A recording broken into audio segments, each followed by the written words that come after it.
ပရီးမီးယားလိဂ်မှာယာရုကထုတ်ပယ်ခံရဖို့ရေပန်းအစားဆုံးဖြစ်လာတဲ့စပါးနီးပြ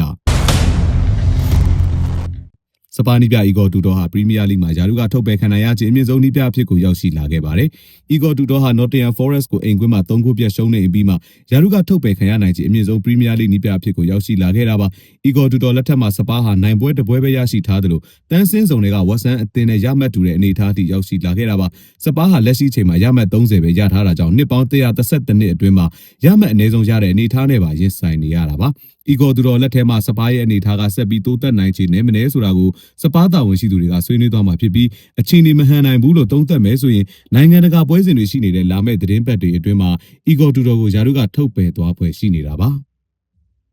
ဘောလုံးပွဲတွေကိုရင်ခုန်ကျင်တဲ့သူတွေအတွက်24နာရီလုံးဝန်ဆောင်မှုအပြည့်ပေးနေတဲ့ Kick-Off Arena Online Service ရှိပါတယ်555 Mix နဲ့ iBet 789တို့အပါအဝင်မိတ်ဆွေတို့နှစ်သက်တဲ့ဘောလုံးနဲ့ပတ်သက်တဲ့ရင်ခုန်စရာဝန်ဆောင်မှုအားလုံးကိုရယူနိုင်ပါတယ်စိတ်ဝင်စားတယ်ဆိုရင် Viber နံပါတ်